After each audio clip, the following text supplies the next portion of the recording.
Thank you so much for that very kind and warm welcome. And it helps to confirm how I feel that so often younger people, of which I'm slowly inevitably being unable to call myself a young person, although I know that I am still, that the young people in our communities and the schools are not so much, as is often said, the leaders of tomorrow. You're the leaders of right now for our peoples. And I want to join in acknowledging, you felt the warm reflection, and please join me in acknowledging them again, and thank you for those powerful words. Important leadership.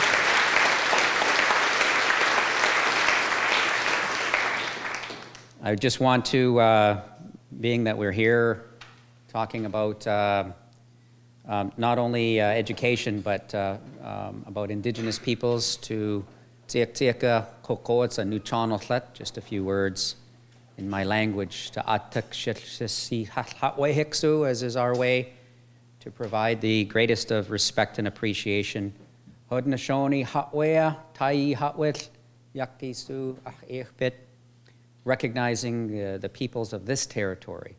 Always reminded that somebody else's laws are in place when you're away from home.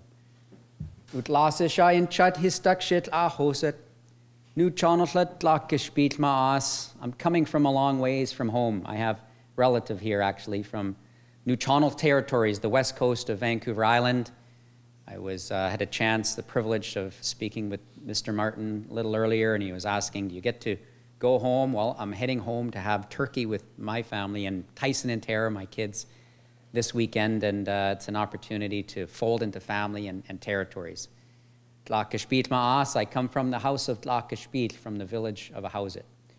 And I'm really honored and thankful to be invited to this important discussion, and want to acknowledge all of the leadership who are in the room. And thank you for your tireless work, whether it's as a student, tackling the challenges and overcoming adversity, and facing moments where it feels like perhaps this is too difficult. Moments that I think everyone faces, particularly when you're going to school, or in the work that all of you are involved in. I see friends who've been involved in work back home in British Columbia for a long time with the First Nation Education Steering Committee.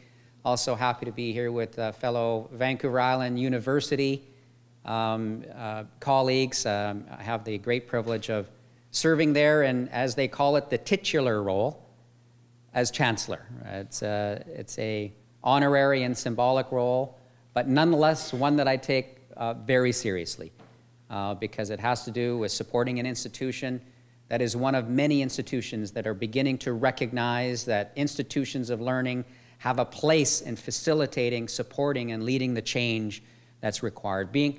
Being part of the call to action, recognizing that that dark, long shadow of colonization is one that is shed not just on Indigenous peoples, but on the entire country. And that institutions and houses of learning, right from early childhood through to post-secondary, all play an important role to play in peeling back the consciousness and helping us to reflect together. I want to thank the organizers who've brought you and all of us together, the Aboriginal Policy Research Consortium, Academica Group, with the involvement of the Smithsonian.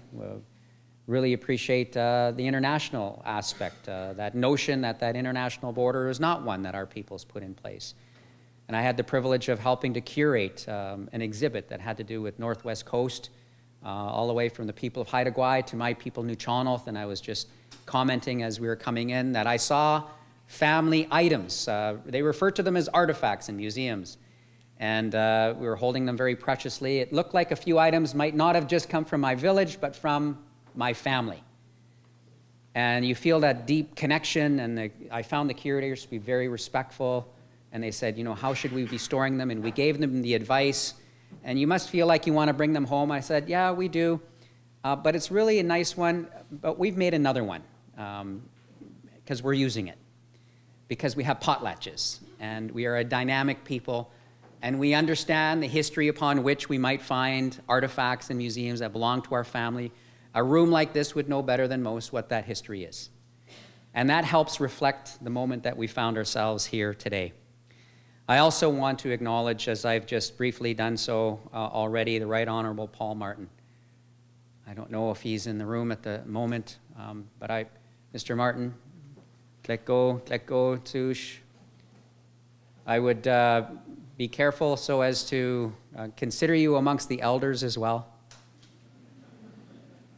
But I think as a former Prime Minister, and as I was reflecting on the First Nations Education Steering Committee leadership's work, not only what Mr. Martin is doing right now, but part of that history, the introduction that was made back in 2005, there were 3 provincial political organizations, First Nations in British Columbia, and it's no secret that 2 of them in particular would really battle in a public way for a good long time.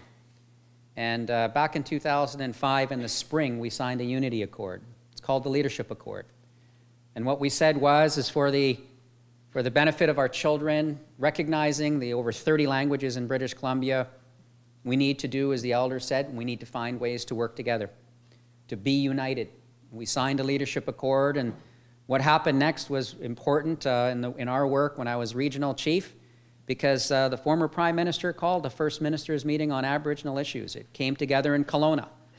And along with former Premier Gordon Campbell, who I would also be important to acknowledge at this point, he's enjoying a diplomatic post overseas in the UK, we signed the Transformative Change Accord that said that we would work together in partnership in education, in health, in housing, in economic development. And so our role and responsibility as we saw it was to support First Nations Education Steering Committee in their work. And so I want to recognize, thank, and congratulate you, Mr. Prime Minister. I think we should have the same practices they have in the United States, where once a president, always a president. But I want to recognize and thank you for that work, because it has been a transformational exercise, and that work continues. It's not finished yet, though. It's not finished. The FNESC, you've done incredible leadership. I wanted to just reflect on that moment of history and just explain to everyone in the room that Mr. Martin had that leadership role at that time as Prime Minister, and recognize that the leadership in British Columbia were prepared to work together, and it did forge an important way forward. So thank you, Mr. Martin, for your important leadership for our people.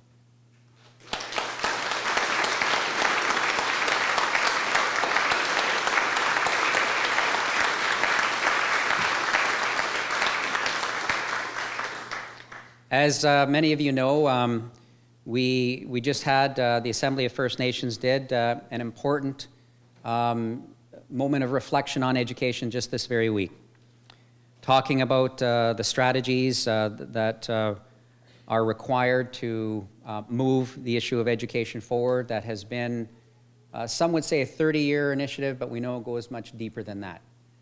It was but in the early 70s when we had our leadership, some perhaps in this room were part of it, who pursued the notion of Indian control of Indian education.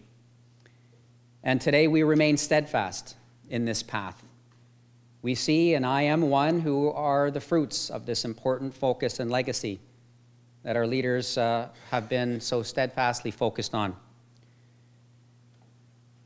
Well, we came out of this 3-day National Assembly on Education with a very firm, resolute commitment that the chiefs are saying no to unilateral legislative development.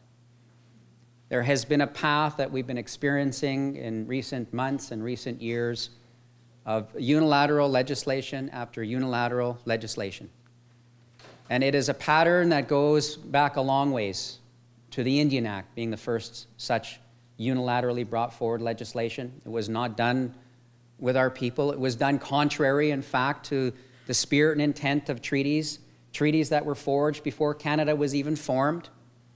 It was done irrespective of the wishes of those who forged those treaties to see a path forward that would be based on a much different foundation, one that would be based on mutual recognition, mutual respect, that we as Indigenous peoples, not like those in the 1500s who were forging thoughts about us over in Spain, having debates, the likes of which took place between Sepulveda and Las Casas, that we weren't human, that we are in fact human, that we have laws, order, morals, and systems of government since time immemorial.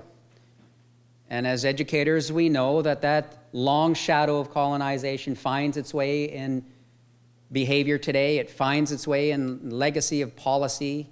It even finds its way into the halls of academia, and that's why your work remains so deeply important. Sometimes referred to as the indigenization of education, that we will stand resolutely behind. That each and every one of us coming from our respective nations finds ourselves needing to make sure we stand firmly for who we are, for our identity, for our languages, for our culture. We do so knowing in our hearts that my parents' generation, my late grandmother, are amongst those who felt perhaps the worst, the full brunt of what is the horrible and tragic legacy.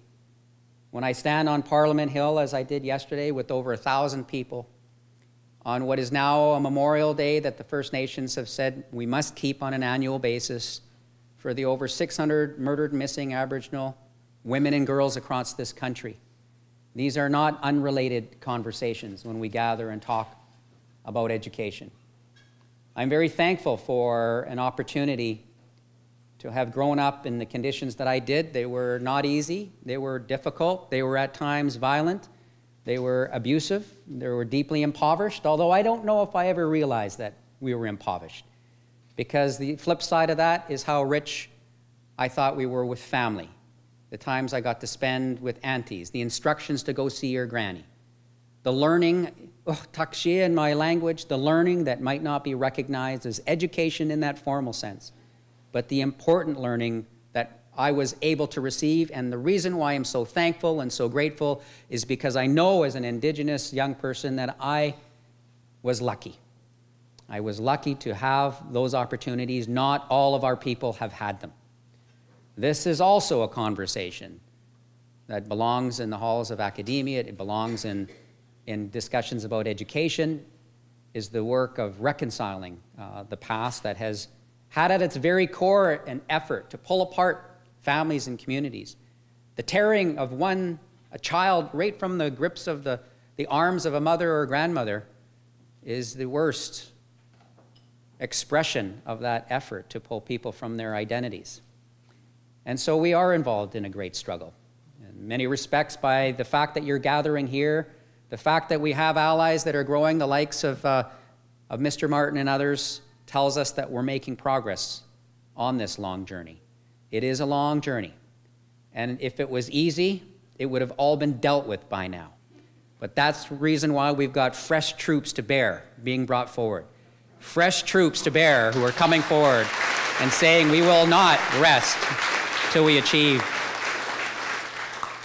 what it is that we're seeking to achieve. We're picking up on our inherited responsibilities. We use terms like jurisdiction, that we will stand firmly in our jurisdiction as Indigenous peoples and as Indigenous nations. It is a jurisdiction that's been refreshed and brought up to date in the United Nations Declaration on the Rights of Indigenous Peoples, that our people fought so long and hard for. We just passed the 5-year anniversary mark of that declaration, which states very clearly, Canada is a successor state that inherited the obligations to implement the spirit and intent of the treaties as the Indigenous nations understand them. That has yet to happen, and we will continue to press for that understanding to be given effect. It says that First Nations have the right to design an education system that works for them. This helps to affirm and bring forward Indian control of Indian education, which we now refer to as First Nations control of First Nations education. I know of work happening in Anishinaabe in Northern Ontario with the Union of Ontario Indians. We've got a memorandum of understanding the chiefs have forged in Alberta. The Mi'kmaq Education Authority is achieving graduation rates pushing 80%, bucking trends and achieving success not because of supports, very often in spite of the lack of supports. So we see these successes, just like the students that are in the room here, like the institutions who've gathered here to say, Indigenous education will be a priority for me, or for those of you who are placed in mainstream institutions that we are encouraging to come on board, not to offer just cursory recognition of something that is over on the side, an appendage, but to bring this right to the center. And that means structural recognition. That means placing people in positions of authority that can help shape the institutional vision of education in this country. That's where we need the very best and the brightest of our people, and we appreciate and thank all of the allies who continue to join us and help recognize and reflect back to Canada the deep injustice that our people have been experiencing for so long. One of the outcomes of this week was not only to reject the notion of a unilateral legislative initiative, but it was to reaffirm what I've referenced earlier. That is that solutions for building education systems must come from the people, it must come from their territories, it must come from their treaty areas, it must be driven at the local, community, and regional level. We have a litany and a history of top-down approaches, one-size-fits-all attempts. And I know that was partly what grew out of the experience that I had in British Columbia. There's lots of work to be done, and it will require that governments, and particularly the federal government, heeds and pays attention and recognizes the right that our people have. We've got a long ways to go to accomplish this. We're thankful for what I still consider important political and consciousness-raising space that former Prime Minister Martin helped open up, but we're going to need every single person in this room. We're going to reach out to Canadian society, and we need to tackle the challenges that we face where First Nations are the ones that are blamed for the plight and conditions that they're under right now. I know I'm not the only one in this room who spends time in First Nations communities, who've had moments like I had with young Jaden, 10 years old, as he was babysitting his younger sibling, telling me this one-room home that he's got, there's 9 of them and living in a one-room home. There's no running water, there's no electricity, and there's a slop pail out the front porch. He and I talked about education. And I felt like maybe him when I was my age. And he didn't so much despair about the moment. He told me how great he felt when his grandpa said he was doing good in school. And his face just lit up. And those are the sorts of moments that when we face our struggles and our challenges, those are the ones that come into your heart and they remind you what it is that we're in this for. We're in this for those Jadens, and there's a lot of them out there. They're not only like that community in northern Manitoba I'm talking about, but they're in the cities. And they're ones that he's got a sense of hope. What do you want to do when you get older? Well, the opportunities are limited in his community, but I want to work at the Northern Store, he told me. We know the Northern Store is in this room, and that's why there would be a few giggles about that. Few of the opportunities, limited right now. So it's not disconnected from the economy's economic development.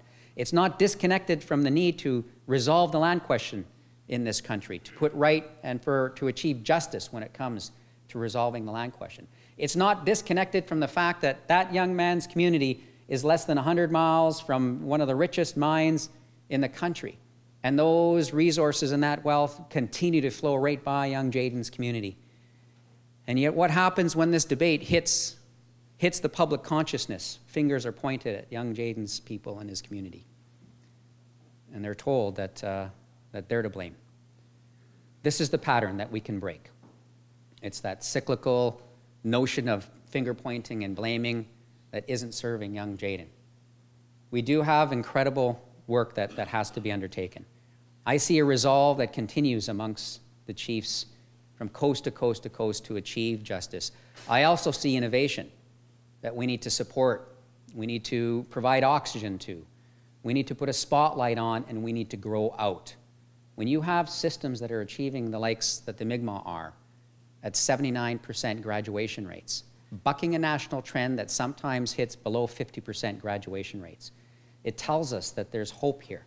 It tells us that the sense of despair that we periodically feel, that sense of hopelessness, or those moments when you're a student, when you think, I can't do this, and I remember saying that to my dad, Dad, I can't do this. It's simply impossible. It is too complex. I said to him, son, you can have what you say. Dad, this is impossible. There's got to be an easier way to get this done. Son, you can have what you say. But Dad, I can't figure it out. Can't you just give me the answer? Can't you just give it to me so that I can just put it down so that it might be completed? I can't do it. Son, you can have what you say. Important lesson that I had to learn, because this story is about Algebra 11. And I didn't get through the first time around. So I got shuffled off to grade 11 when I was in grade 12. It had 2 positive outcomes. It gave me a chance to learn that and apply that lesson but I also met my then girlfriend and now wife of 26 years, who was good at math.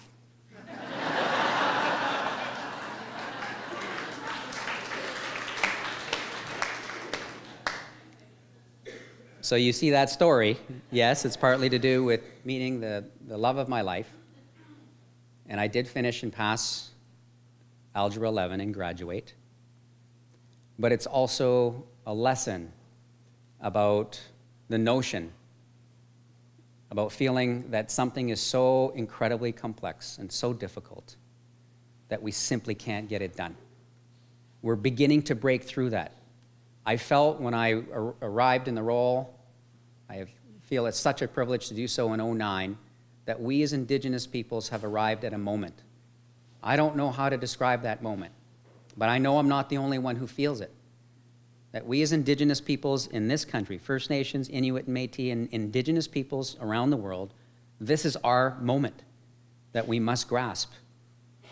We've been told that this issue is too complex, that we're too diverse, that somehow the over 50 languages and 600 plus First Nations, that we should be just one, of one mind on how to do something.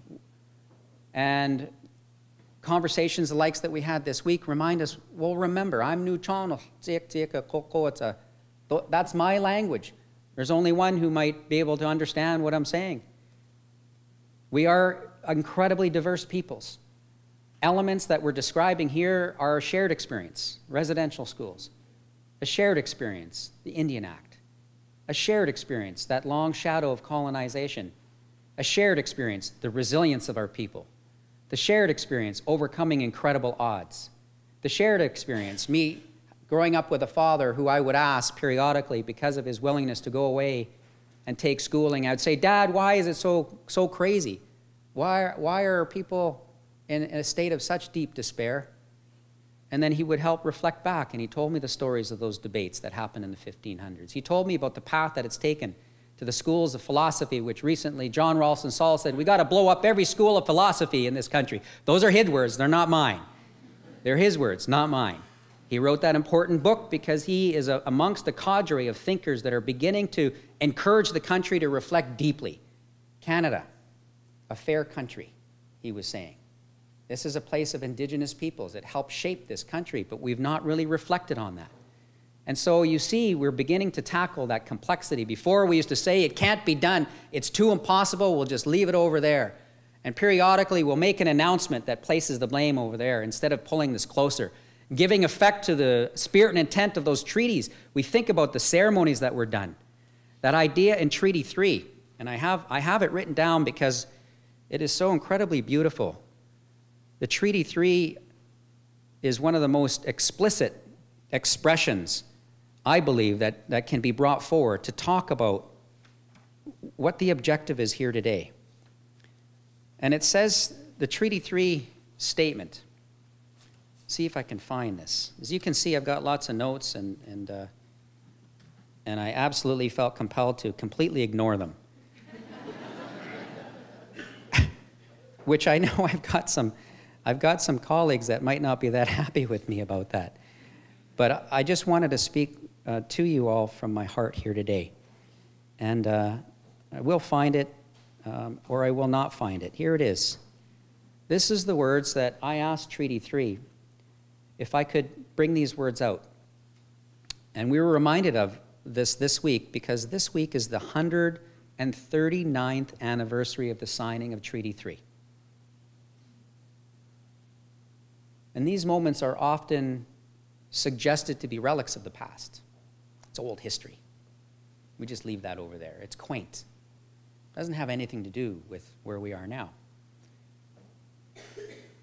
But I'm suggesting, and I stand strongly with our people and our leaders, that these are important moments, that they are still very valid today.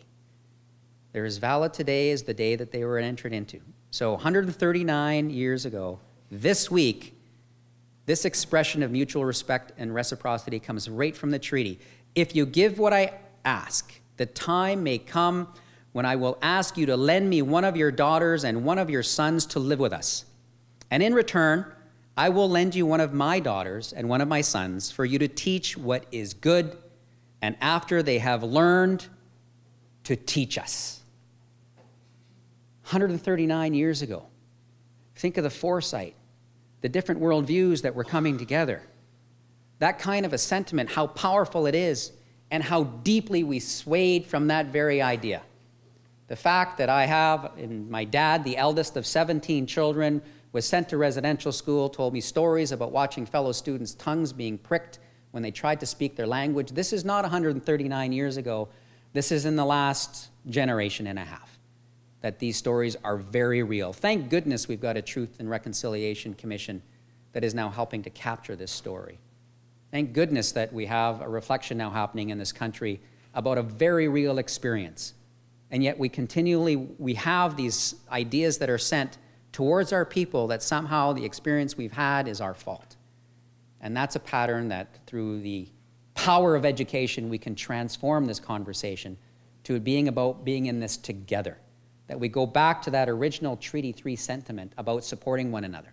And so you see, the power of education then becomes not just transformational for our people, to be on the path of First Nations control so that our languages that were attempted to be taken away are put back in place, but also, and importantly, that we reach out to Canadians so that no one graduates from a K-12 system or an institution of higher learning, especially the Department of Philosophy and the legal programs, without understanding what Treaty 3 is saying and what all the treaties are saying and what the fundamental Indigenous laws are of our people. Don't forget about the decades of wins that we've had in the domestic court system. And so we find ourselves at this moment.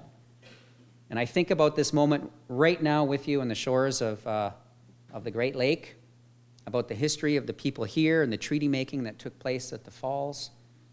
You think about a moment like this, 139 years from the signing of Treaty 3, the United Declaration on the Rights of Indigenous Peoples.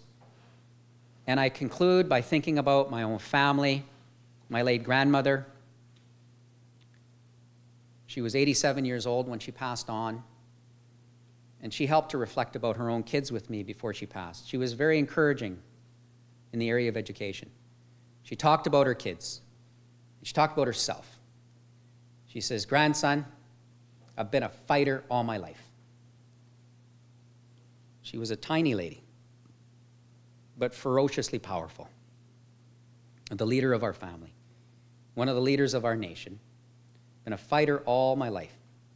All my kids are fighters, and trust me, they're all fighters in my family. I remember my dad when he took us to the city, and he was at university, and he told the university, "Don't give me anybody easy on my thesis defense. You give me the toughest you've got. You throw at me everything you've got on the defense for my master's." Such was the ferocity of the sense of wanting to tackle attacks against his worldview, our worldview. There's many ways to be a warrior in the work that we're undertaking. Education happens to be such an incredibly powerful tool that my late grandmother and my father saw that. Dad went on to get not only his bachelor's at a time when he was one of the first at UBC, but went on to get his master's, and they threw everything they could at him. And then he went on to get his doctorate degree. And when we were in a little village in central west coast of British Columbia, and he overheard our superintendent telling another educator, as the story goes, who was going to go to a village called Ahousaht, which has happened to be mine. There was about 250 villagers at the time. The superintendent said, "Don't bother going to Ahousaht because they're killing one another off. They won't even exist in 20 years. This is not 139 years ago or 200 years ago. This is in this generation. We're still in the shadow of these sorts of moments that are happening. So what did Dad do? Well, he picked us up and he brought us home, and he got that school going, and he graduated the first group of grade 7 students. Those grade 7 students went on to become master's degree graduates, like my Auntie Rebecca, who runs our education program, where we have not one but 2 schools, and we are 2,000 strong in Ahousaht and growing. We are the fastest growing.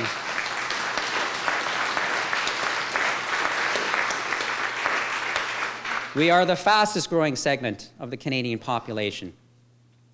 And as you can see, I've swayed so far away from what we might want to talk about here. But this is where I wanted to conclude, was on a personal note. of deep gratitude, because I know so many of you can relate. You've got stories that are like my parents, my father. Dad went on to conclude his degrees, and my late grandmother left this world, encouraging me and her entire family. You no longer fight your fights with your fists any longer, she said. You fight your fight with education. Those were her instructions. And I hear those over and over again across the country. The grandparents, make sure you get to the bush. Learn how to follow your teachings. Make sure you learn the language. Yes, go to their schools, because Treaty 3 instructed that as well, to the Treaty 3 people. And that sentiment is shared with so many treaty territories. That's what I see the students today doing. Making every effort at the same time to remain anchored in who you are, connected to your teachings.